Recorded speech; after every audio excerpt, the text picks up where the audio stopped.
It's one of the most anticipated phones of the year, for better or worse. But everyone wants to know exactly what the next version of the Galaxy has in store for us. So let's find out, because it's Josh Vergara from Android Authority. What's going on, everybody? And this is the Samsung Galaxy S5. As is the case with plenty of the updates to flagship smartphones this year, much of what you remember from previous iterations returns, and in the Galaxy S5 there are some subtle but ultimately not too significant changes. The first thing you'll notice is the shape of the phone, which takes on a very familiar form factor with the rounded corners that put together what is pretty much a flat profile all around. It'll either be too familiar or it's going to be played out, depending on who you are. Samsung's trademark button layout returns with a new and welcome change. The tactile home button with back and this time a recent apps button, which helps to provide a much more traditional experience, at least when it comes to multitasking. One thing you will notice, especially if you're a screen nut, are that the bezels around the screen are a little bit larger. Now, some of you out there will lament this change, but there is a reason for that. Samsung was going for durability in the Galaxy S5.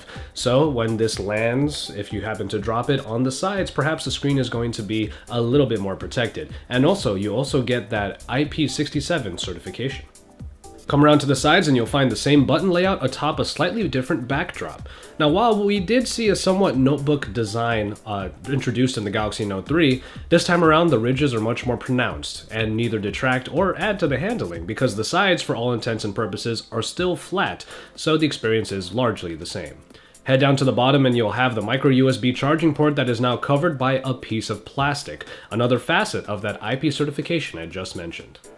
When it comes to the material on the back, I will have to say that I'm not the biggest fan of this perforated design, primarily because we already had a great faux leather offering that was introduced in the Note series. So for some people out there, and somewhat myself, I do find this to be a little bit of a step backward. But anyway, when it comes to the back, you have that cover, but up here you have the ISOCELL, the new ISOCELL camera, and also the addition of the heart rate monitor.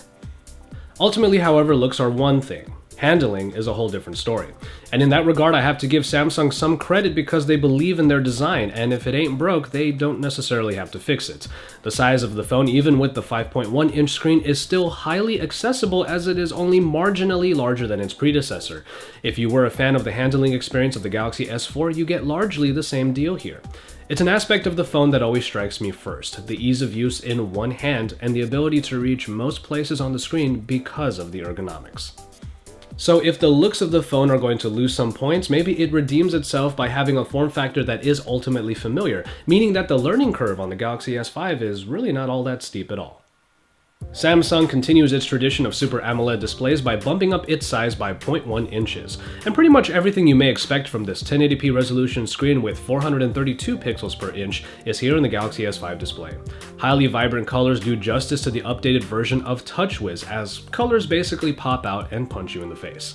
This kind of vibrancy is eye-catching to be sure, but can be toned down if you wish them to be. Viewing angles are as good as ever, allowing you to see elements clearly even in steep angles. And pretty much any and all media you're going to watch through this display shines through, so fire up games like Plants vs. Zombies 2 and enjoy yourself. Worth mentioning is the screen's ability to register touches from fingers even when you're using gloves, along with its ability to recognize a hovering finger for AirView capabilities. In performance, as is the case with all of the flagship updates this year, the Samsung Galaxy S5 sports the basically required processing package. The Snapdragon 801 clocked in at 2.5 GHz and backed by the Adreno 330 and 2 GB of RAM. Often we see comments regarding stutter and lag on Samsung Galaxy devices, but while they may have been occasional in the past, I would use the term seldom for this one. Credit can be given to the updated and thus optimized new version of TouchWiz, in which I only really find delays in the My Magazine area when it is trying to refresh the online content. Especially with the slew of tools available in the new version of TouchWiz, getting work and play done shouldn't be an issue, and thankfully, the phone is powerful enough to even handle all of those tools. IP67 means that the S5 is dust-proof and can be under 1 meter of water for 30 minutes. And after splashing it about in my tests, the phone bounced right back and was responsive. I didn't even have much trouble with the water registering presses on the screen, as can be an issue with other water-resistant phones. And all of that protection helps keep safe a number of features that range from ultimately useful to maybe useful sometimes. Because, at the very least, under that back cover you have access to that removable battery and also to the expandable storage using the micro SD card slot. An IR Blaster allows you to control your TVs and set-top boxes in an app that helps you find the best content on TV.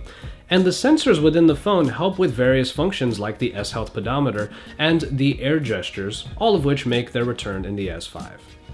Call quality on the T-Mobile network yielded few problems. No calls were dropped and neither side of the call complained about the sound quality.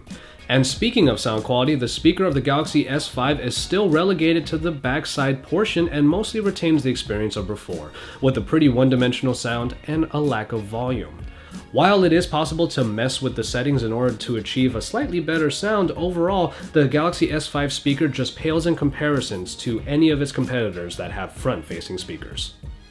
The main additions when it comes to the hardware are the heart rate monitor and the finger scanner, both of which are covered in feature-focused videos, but here's the gist. The heart rate monitor does add another layer to the S-Health Fold, but unless you're only looking for a snapshot of your heart rate from time to time, the single readings possible by the S5's HRM won't prove useful for anyone truly passionate about fitness. And while the finger scanner does add another level of security to the S5, I found it a little more bothersome than anything, adding to the time it takes for me to get into the phone. Perhaps when it is given more functionality than basically just unlocking the phone, I would use it much more. At the time of filming all of the B-roll for this video, I was using the phone pretty extensively, obviously, especially since I was taking it out for a camera shootout, so here is what my usage looked like once the battery hit 50%. So the average user will get longevity from this phone, while power users might be reaching for the power cord just in time for bed. And the ultra power saving mode might be your saving grace, as you are able to strip the phone experience to its monochromatic bare bones, limiting you to only some apps and settings at the benefit of having much more longevity. Now, one of the biggest additions to the Galaxy S5 is the new ISOCELL camera, an optic package that brings 16 megapixels of power and new technology to isolate pixels for higher quality photos. But if you don't need to hear the technical jargon, perhaps the quality may speak for itself. First, we'll talk about the app, which takes on the more circle-centric motif of the updated TouchWiz look, while dialing it back on some of the features that were originally introduced in the Galaxy S4 and then adding in a few new ones. It's a pretty simple app to use at first glance, as auto mode will get you where you need to go. But open up that settings menu and you'll see all that you can tweak in a long scrolling menu. Live HDR affords you the ability to see through the viewfinder the effect HDR would have on your shot. It's useful if you aren't sure how HDR would affect the scene, and when you use it right, it can really enhance an otherwise jarringly contrasty photo. Selective focus is Samsung's way of adding some style to your photos. With the mode on, you can focus on your main subject, and then the camera will take multiple photos and process them together. The processing time is a little long, but if done right, you can play around with the resulting image. And while at times it will do its job well and yield you the choice of foreground, background, or everything in focus, it can be a hit or miss at times. When the software is unable to draw a perfect line between subjects, you'll notice as a portion of the picture will be blurred because it wasn't processed properly. In the end, ISOCELL seems to do the trick as far as quality goes, at first yielding photos with great color saturation and pretty good detail at first glance. The details are captured pretty well, as a number of photos show good sharpness even after zooming in, but this is not true for every photo. Lowering the overall lighting conditions will exacerbate this, which comes as little surprise, but the camera does continue to get some decent shots even in those less than ideal situations. So with a slew of features and settings at its disposal, the ISOCELL camera proves to be a worthy companion for anyone that wants to get even just a little bit more out of their smartphone photography. And we finally make it to software, in which we see an updated version of TouchWiz, one that might not be as drastic an update as many hoped, but still manages to somewhat add to the formula. At first glance, TouchWiz seems like the same old. You have the very colorful home screen